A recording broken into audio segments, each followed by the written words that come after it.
Okay, here it is, 11:30 on a Thursday morning. I plan to dig back under there because I'm already back under there. And there was a ton of bottle glass back under there. So that's why we're heading back under there. Back to the back under there. Kind of like Back to the Future. Back to day before yesterday. So anyway, that's the plan. I'm probably going to only give it a couple hours. It's supposed to be toasty today, as in like, it says 89, which usually equates to about 93. Usually 3 or 4 degrees off, in the wrong direction. Anyway, that's the plan. Get back to you when the plan pays off.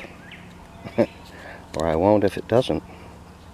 Nah, you'll hear from me one way or another. You know I can't stop talking. Especially when it comes to digging bottles. Yeah.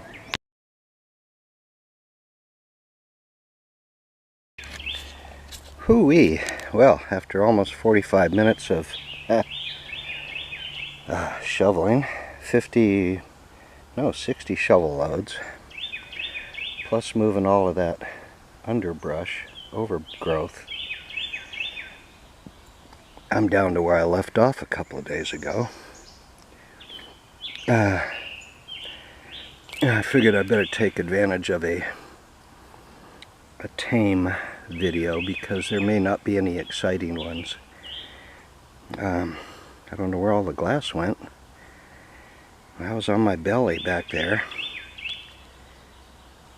Oh, did I mention today is Thursday the 25th of June? June 25th. For some reason, I actually took videos on June 10th, and even on my camera it showed up as May 10th. I don't know how that happened. Strange things happen in the woods. Ooh, let me tell you about a ghost in the dump. That was him. He's invisible. Doesn't make a sound. But I know he's there. Yeah. Okay, well, I'll save that for Halloween. Taking a break. I am pouring sweat. I mean, literally pouring sweat. And it's not even in the 80s yet, I don't think. It probably is, but there's not a stitch of a breeze out here. I mean, it's still makes me want to just go running through the woods just to create my own breeze. But I think I would defeat the purpose somehow. Yeah. So anyway, I'll get back to you whenever there's anything worth getting back to you. Yep.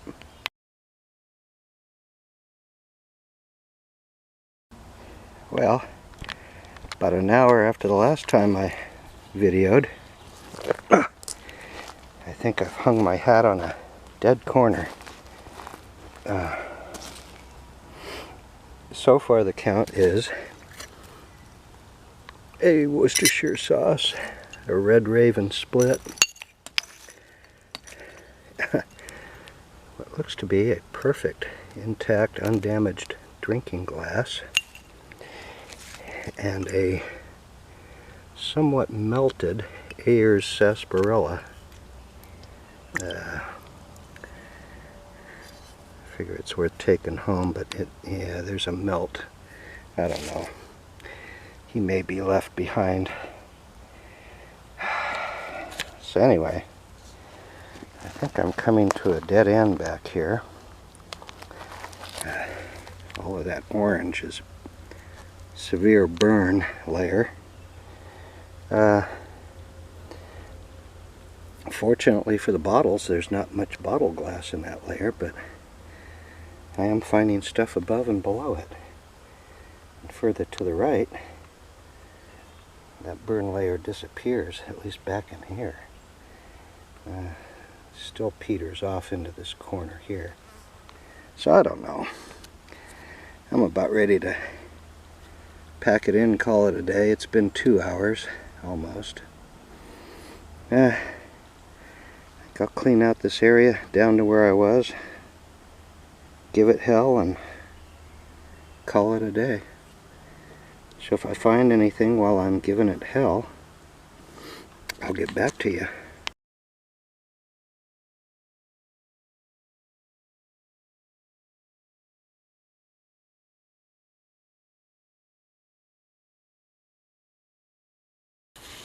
Okay, it is right at 10:30 on a Friday, the July 10th. The July 10th. The 10th of July. And it's the first day we've not woke up with oppressive humidity. So I thought I'd take a couple hours and give it a shot here.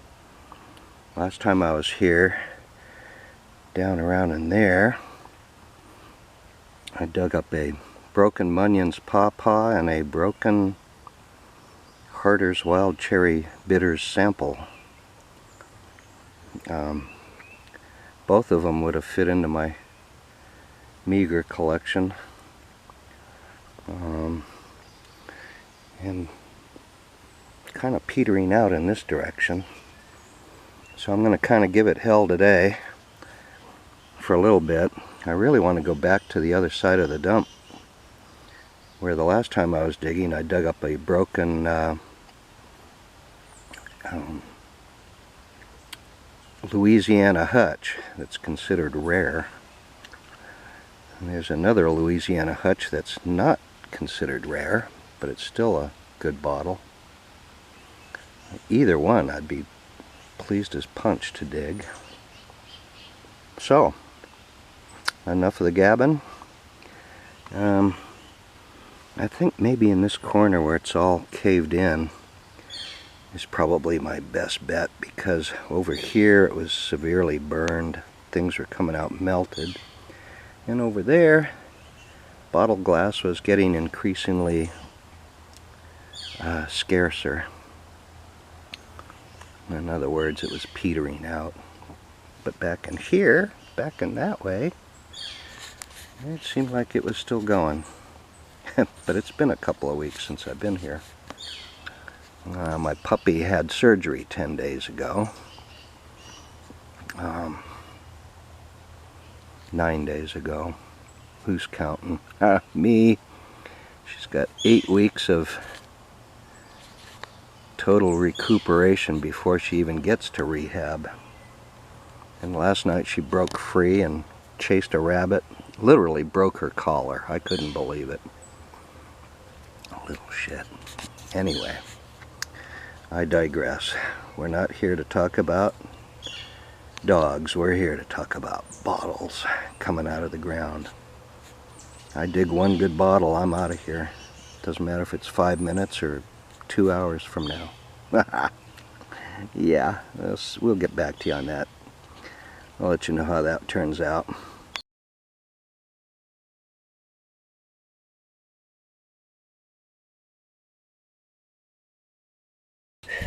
Okay.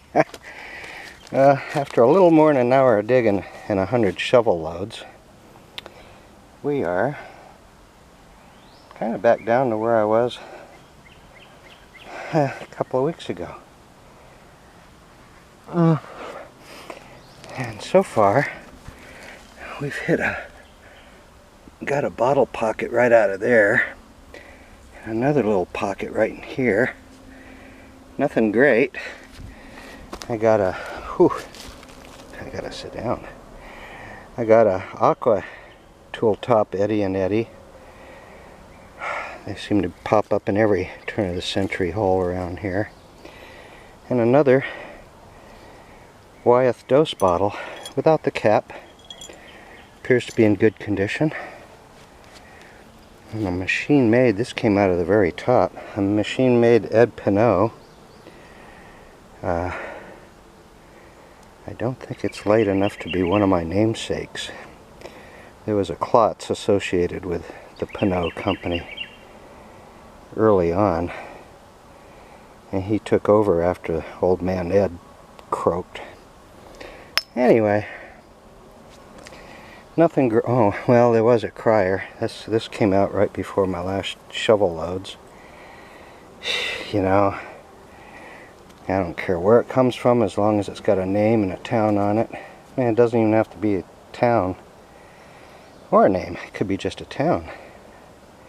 See, that's how non-picky I am. The bottle goddess likes to tease. Oh, and also, I thought this was going to be a whiskey jug, but it turns out it's kind of a fancy pot from the Macomb, Illinois Pottery Company. So if I dig up the rest of it, I might be inclined to glue it together. It's probably a rare one. Yeah.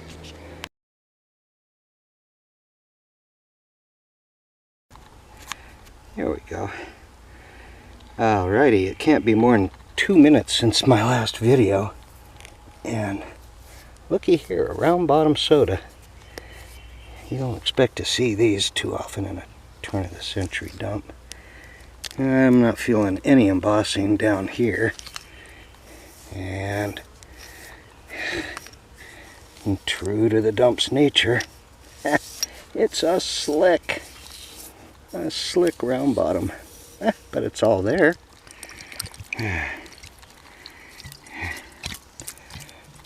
Oh, it looks undamaged. Came out right under the burn layer, so that's a good thing. Oh, they're cool. Wish it said Bowling Green on it. Louisiana, even better. Yeah. And now I got my hand all goopy. What do you do about that? Wash it off in the creek. Yep.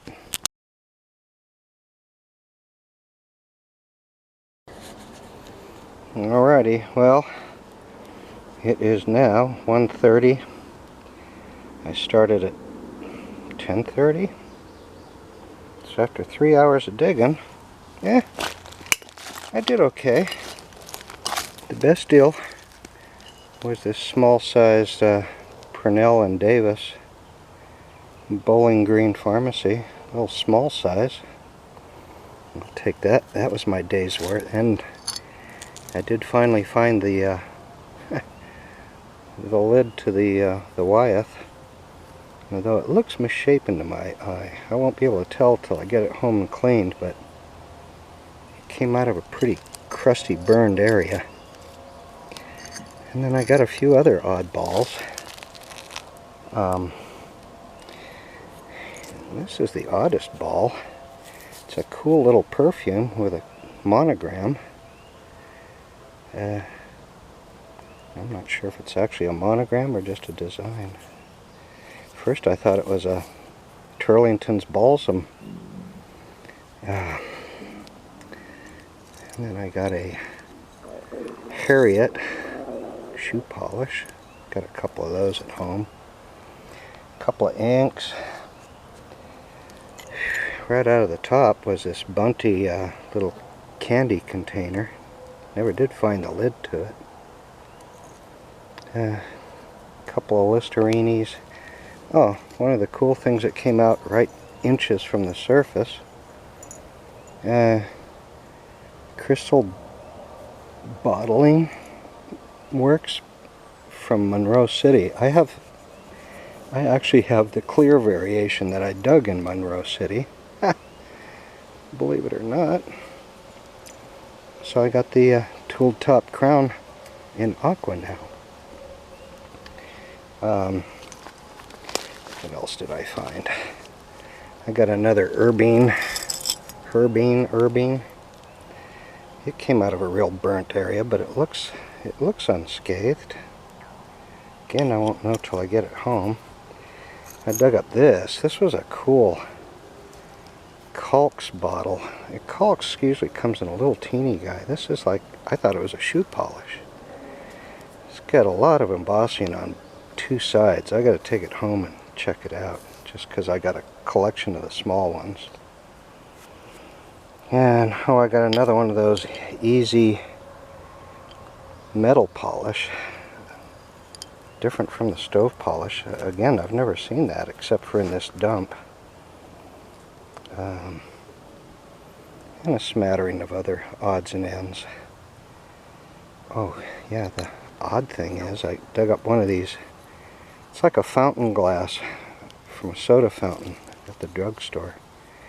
That glass is so thin. I think I see a little flash in there somewhere, but other than that, it's turning purple and it's all in one piece. So there you have it. Nothing yee-haw worthy, except for maybe that Bowling Green pharmacy, but that makes my second or third one. No, that's my second one. I've got two of the older type. These are the intermediary ones, and then the Rexall ones, I'm sure, are the last ones, latest ones. Anyway, we're done here, as you can see, for the day. I managed to cut my wrist, odd places. Yeah, try to patch up a wrist cut. It fell down on me and caught me. You know, good thing I was right at the end of the digging. I mean, literally, right at the end. So there you have it. We'll get back to you next time.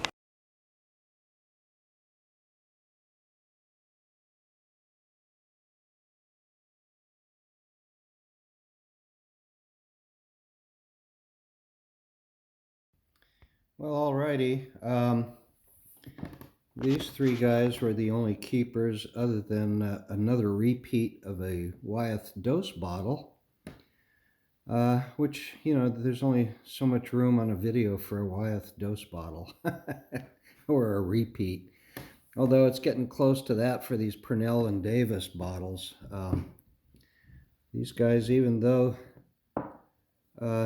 they seem to be fairly common, but at the dump, they seem to fall victim to the burning process. They seem to be found more commonly where they burnt the dump, and consequently they're melted or warped, or, you know, something's wrong with them. Although not as common as the the Lee pharmacy bottles. Those things so commonly were chipped on the lips. Anyway, kind of dwindling down on the Purnell and Davis bottles. I think there's only two more left that I've actually found of different sizes. I found numerous duplicates of smaller sizes, but the bigger ones like this and the other one are tough to find. Hall's Guitar Cure out west, however, are not hard to find. These puppies, I remember digging these things up left and right, at least in the town dump I grew up in, and we lugged them home. They were clear and aqua colored. Never heard of anything exotic. Cobalt blue would have made a cool bottle, you know. But never heard of one, never seen one. Aqua and clear. And I don't think I've ever seen a machine-made one. Anybody got one? I'd be curious. But yeah, for some reason out west, there's pretty common. First and only one I've seen out here in the Midwest, so not so common. So it went right into my cure collection. Yep. Alrighty, on to the next video. Yep.